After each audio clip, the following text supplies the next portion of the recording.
Memiliki sikap perfeksionis sebenarnya tidak terlalu buruk. Dengan dasar itu, kita bisa termotivasi menunjukkan kinerja terbaik. Karena orang-orang dengan sikap perfeksionis cenderung memiliki standar tinggi. Mereka akan mengerahkan kemampuan secara maksimal untuk meraih standar tersebut. Tapi bukan berarti kita membiarkan pola pikir dan tindakan dikendalikan oleh sikap perfeksionis. Justru ini yang berpotensi merusak keseimbangan hidup. Kita dihadapkan dengan kekacauan dan penyesalan. Jika kamu penasaran bagaimana cara sikap perfeksionis merusak keseimbangan hidup, let's begin.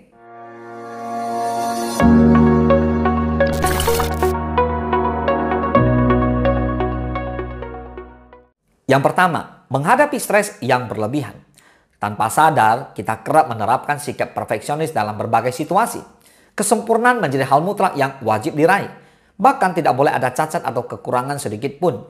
Tanpa disadari jika sikap perfeksionis sebenarnya merusak keseimbangan hidup. Entah disadari atau tidak, orang-orang yang memiliki standar kesempurnaan tinggi akan menghadapi stres berlebihan. Mereka merasa terbebani dengan kemampuan yang terbatas. Untuk selanjutnya didominasi oleh perasaan pesimis dan keinginan menyerah. Yang kedua, beban mental karena terpaku standar kesempurnaan. Boleh-boleh saja kita menetapkan standar kesempurnaan. Tapi juga harus diiringi dengan pemikiran realistis dan kelapangan hati. Ada kalanya standar kesempurnaan yang sudah ditetapkan tidak bisa tercapai. Menjadi kesalahan fatal jika kita terpaku sepenuhnya pada sikap perfeksionis. Cepat atau lambat, sikap demikian akan merusak keseimbangan hidup yang sudah tertata. Kita membebani mental dengan standar yang tidak realistis. Saat rangkaian standar tersebut tidak tercapai, tentu akan menyalahkan diri secara berlebihan, bahkan larut dalam keterpurukan. Yang ketiga, menghabiskan seluruh waktu hanya untuk bekerja. Keseimbangan hidup seharusnya dijaga dengan baik. Jangan sampai kita merusaknya dengan tindakan-tindakan ceroboh. Apalagi hidup terpaku dengan standar kesempurnaan yang tinggi. Tentu ada alasan logis mengapa kita tidak boleh melakukan tindakan demikian. Nah, hal penting yang harus diketahui adalah sikap perfeksionis akan merusak keseimbangan hidup secara bertahap. Kita akan terperdaya menghabiskan seluruh waktu untuk bekerja. Tanpa disadari jika hidup juga memiliki urusan pribadi yang perlu diselesaikan. Jika sudah seperti ini, kehidupan pribadi akan terbengkalai.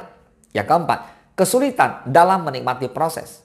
Memiliki sikap perfeksionis memiliki sisi positif dan negatif tersendiri. Jika dikelola dengan tepat, maka menjadi motivasi menunjukkan kinerja terbaik. Tapi berbeda jadinya saat kita membiarkan sikap perfeksionis mengendalikan pola pikir dan tindakan. Disinilah peran sikap perfeksionis merusak keseimbangan hidup.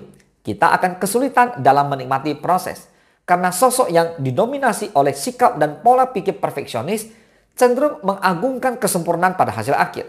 Mereka lupa jika pencapaian dalam skala besar dimulai dari langkah kecil terlebih dahulu.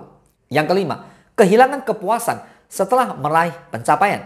Umumnya, setelah berhasil meraih pencapaian, seseorang akan merasa puas. Kerja keras dan usaha dilakukan layak diapresiasi. Tapi sikap demikian tidak dirasakan oleh orang-orang yang memiliki sikap perfeksionis di luar batas kendali. Cepat atau lambat, sikap perfeksionis turut merusak keseimbangan hidup. Orang-orang dengan sikap perfeksionis kehilangan kepuasan setelah meraih pencapaian. Mereka selalu merasa kurang meskipun sebenarnya sudah meraih pencapaian terbaik. Yang keenam, kecenderungan untuk menunda-nunda tanpa disadari. Tanpa perlu dijelaskan secara detail, pasti kamu sudah paham jika menunda-nunda bukan sikap yang baik. Semakin kita mengulur waktu, semakin banyak urusan terbengkalai. Tapi jika diperhatikan, ternyata sikap perfeksionis memiliki andil di dalamnya. Dengan standar kesempurnaan yang sangat tinggi, seseorang memiliki rasa takut yang besar terhadap kegagalan. Saat memiliki rencana, mereka cenderung menunda waktu untuk melangkah. Pada akhirnya, banyak urusan yang belum terselesaikan. Inilah yang merusak keseimbangan hidup sehingga segala sesuatunya tidak tertata. Alangkah baiknya jika kita juga mewaspadai sikap perfeksionis. Benar kan? Karena jika di luar batas kendali, justru merusak keseimbangan hidup itu sendiri. Sosok perfeksionis akan terbebani baik dari segi mental maupun pikiran. Mereka mendedikasikan seluruh waktu hanya untuk bekerja, tapi tidak merasakan kepuasan setelahnya. Semoga bermanfaat. Salam sukses, dahsyat.